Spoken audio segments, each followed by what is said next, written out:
11월 26일 화요일입니다. 미국은 11월 25일 월요일이고요. 미국 현지에서 전해드리는 소식 바로 시작하도록 하겠습니다. 먼저 테슬라 소식입니다. 이게 웬일입니까? 테슬라 오늘 마이너스 3.96%, 애프터에서도 계속 지금 빠지고 있거든요. 마이너스 0.12, 합쳐서 마이너스 4% 이상 급락했습니다. 급락. 왜냐하면 오늘 지난 금요일 날 모습 보이시죠? 그리고 프리장에서도 갭상승했거든요. 근데 여기서부터 계속 흘러내리더니 막판에 아주 그냥 칼처럼 떨어져 내렸는데 주범은 캘리포니아 개빈 뉴섬 주지사였습니다. 자, 이게 무슨 말이냐면, 자, 캘리포니아 개빈 뉴섬 주지사가 오늘 캘리포니아주는 연방정부가 전기차 보조금을 폐지하더라도 주정부 차원에서 전기차 업체에 계속 보조금을 지급할 것이라고 밝혔습니다. 이 발표가 있고 난 다음에 놀라지 마십시오. 리비안 13.28%, 루시드 3.33%. 근데 왜 테슬라만 빠졌느냐? 테슬라는 제외하겠다 그랬어요. 쉽게 말해서 테슬라만 쏙 빼고 나머지 전기차 업체들한테, 기업들한테만 보조금을 계속 지급할 것. 심지어 니콜라조차도 3.96% 올랐습니다. 자, 캘리포니아 주정부는 이날 연방정부가 $7,500의 전기차 보조금을 폐지해도 캘리포니아 주 차원에서 보조금을 계속 지급할 것이라고 밝혔고요. 그러면서 더 많은 자동차 제조업체가 뿌리를 내릴 수 있는 시장 여건을 조성하는 것이 이번 조치의 목표다. 이 말을 살짝 뒤집어 보면 테슬라의 독점을 눈뜨고 가만 보지 않겠다는 거예요. 특히 테슬라, 일론 머스크, 캘리포니아를 버리고 텍사스로 갔지. 여러분 개빈 뉴섬 뭐 생긴 것도 그렇지만 뒤끝 장렬이죠.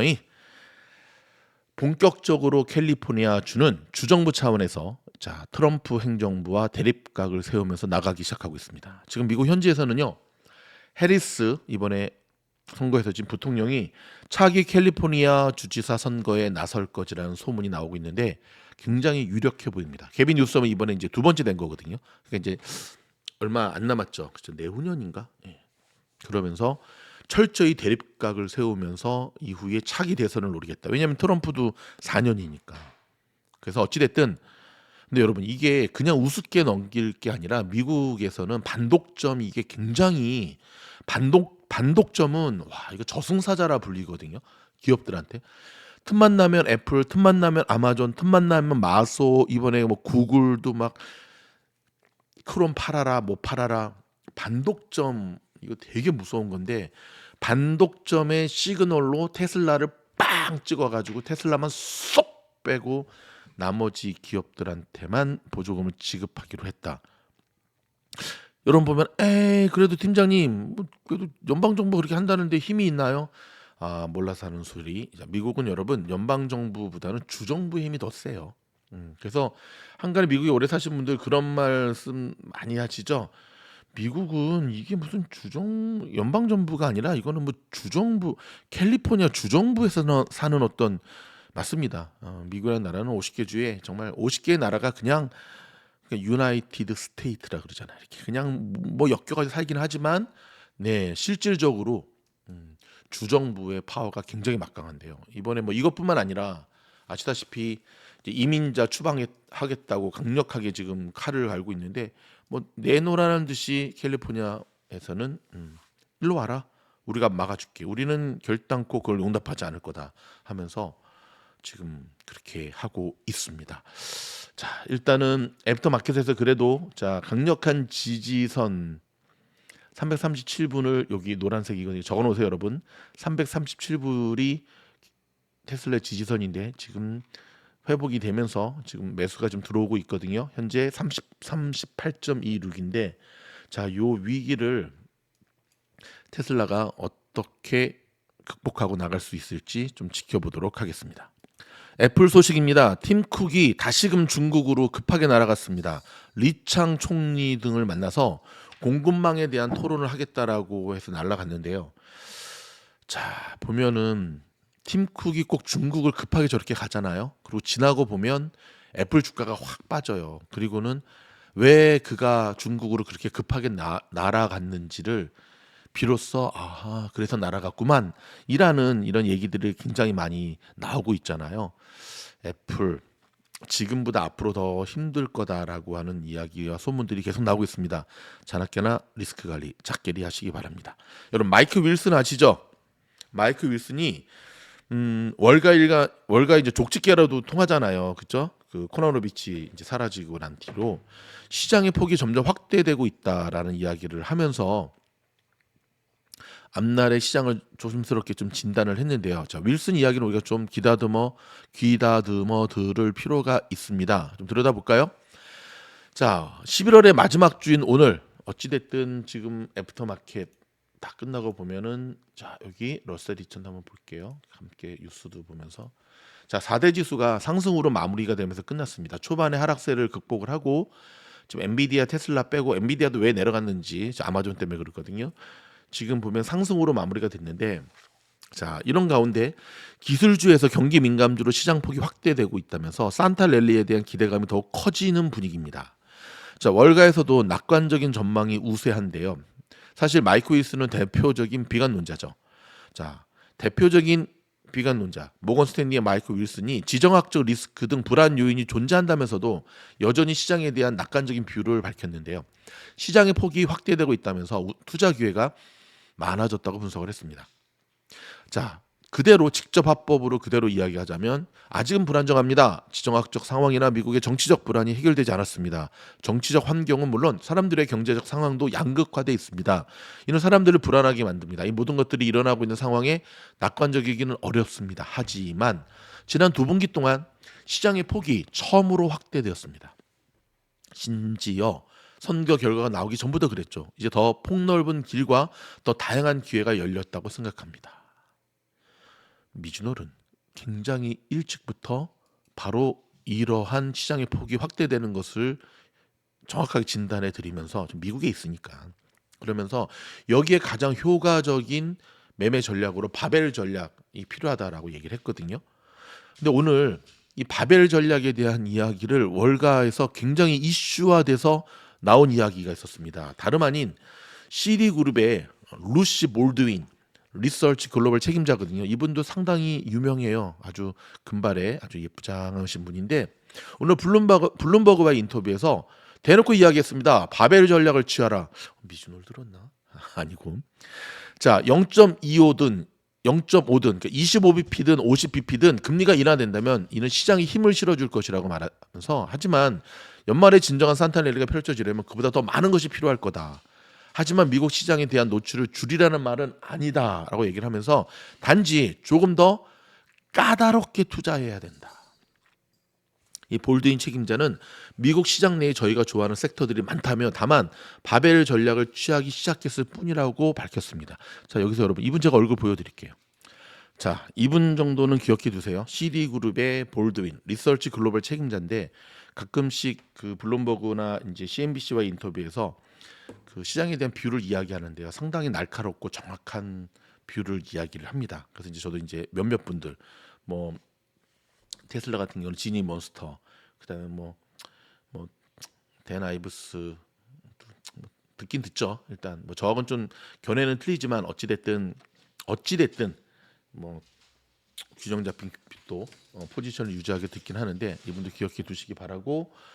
자, 근데 이분이 그럼 이야기하는 바벨 전략이란 무엇이냐? 자, 바벨 전략이라고 하는 것은 뭐냐면 바벨이 양쪽 끝에 취에만 무게가 실리는 것처럼 다양한 선택이 가능할 때 중간 위험도의 자산에 투자하지 않고 보수적인 자산과 위험도가 높은 자산으로만 투자하는 것이 바로 바벨 전략입니다.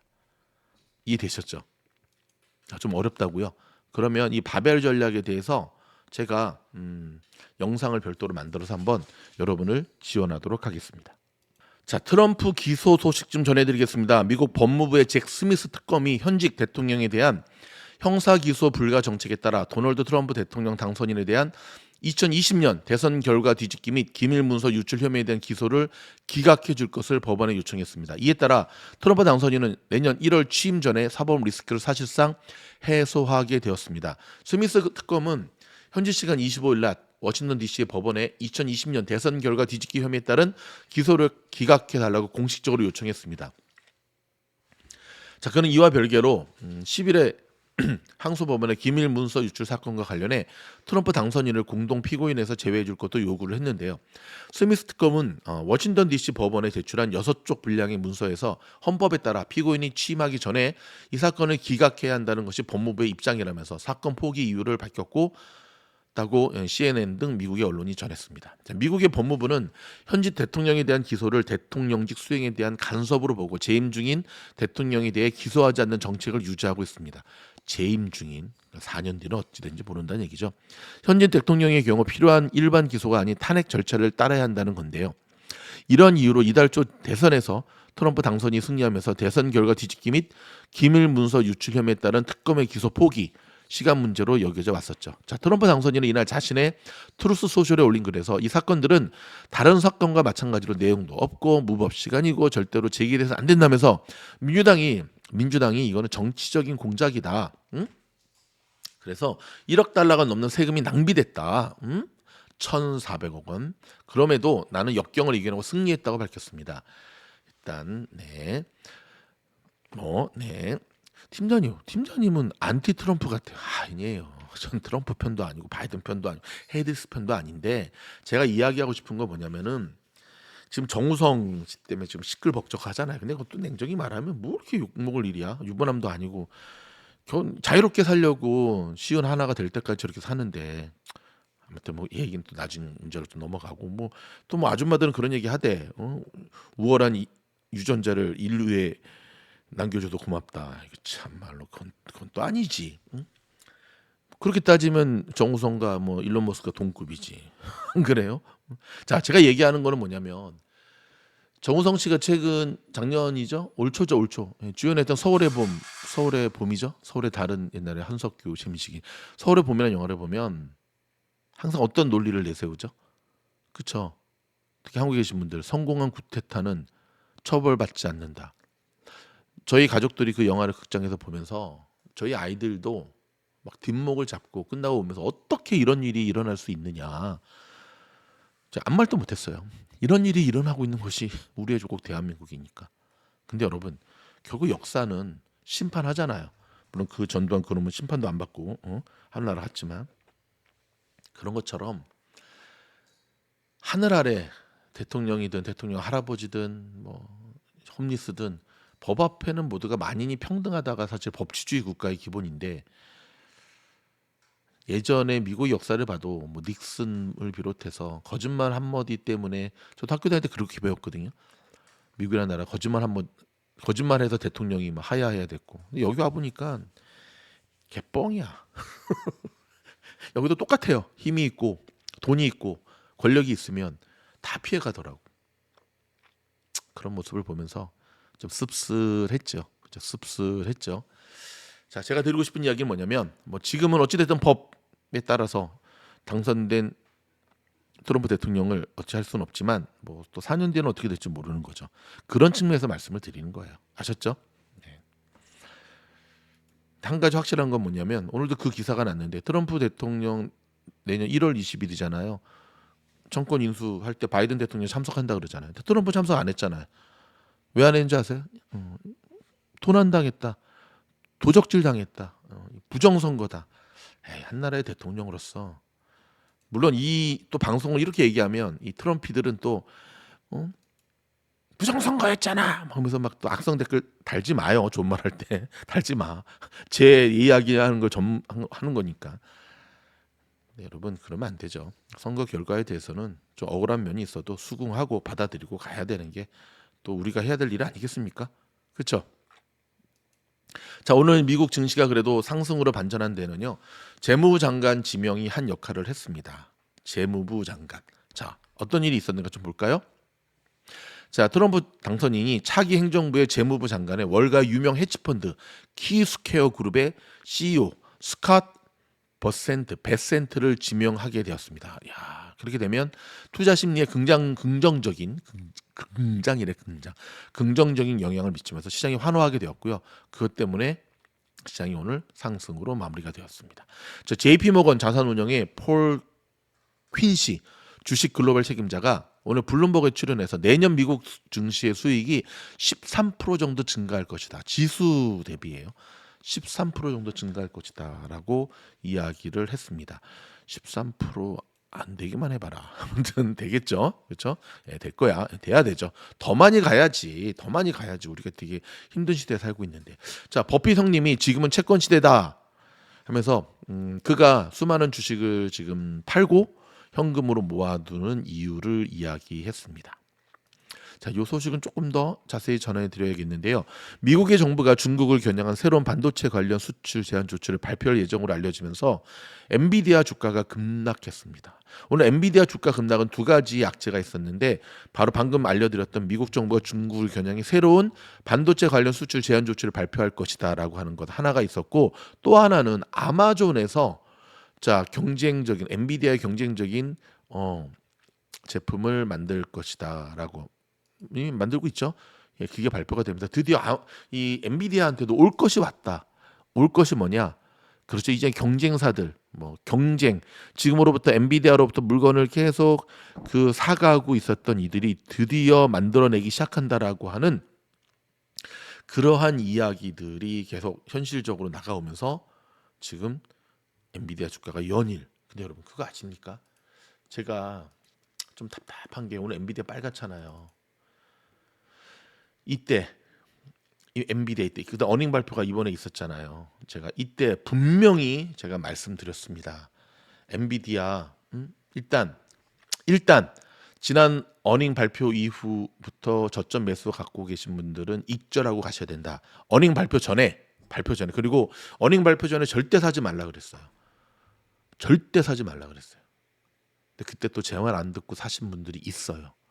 어떡하시겠습니까? 지금 저 평단이 151불. 근데 그런 분들이 정찰병으로 사거나 분할 매수로 사면 괜찮은데 또 뭐 말도 안 되는 원샷 원킬에 막 야수의 심장 영화에나 나온다니까.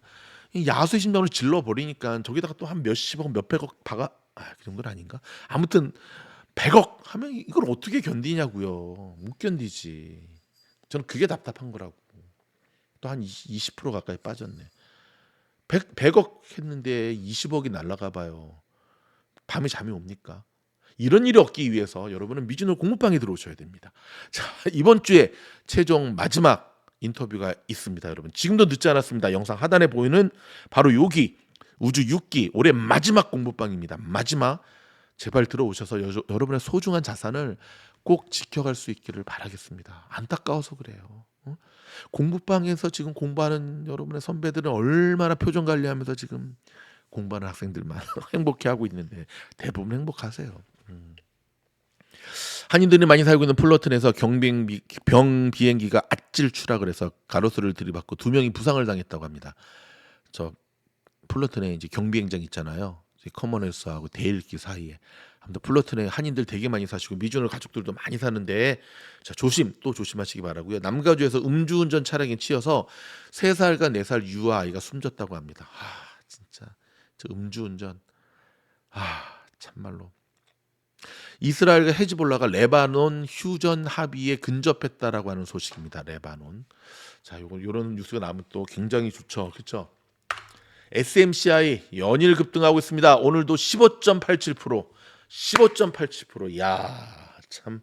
하지만 저는 아직 안 삽니다. 좀 더 지켜볼 것입니다. 왜냐하면 SEC의 공식적 발표가 나기 전까지는 사더라도 데이 트레이딩으로만 접근해야 됩니다. 여러분 저희 영상이 도움이 됐다 한다면 좋아요, 구독, 알림 눌러주시면 이번 연휴에도 쉬지 않고 미국 현지에서 여러분들에게 피가 되고 살이 되는 영상으로 찾아뵙겠습니다. 고맙습니다.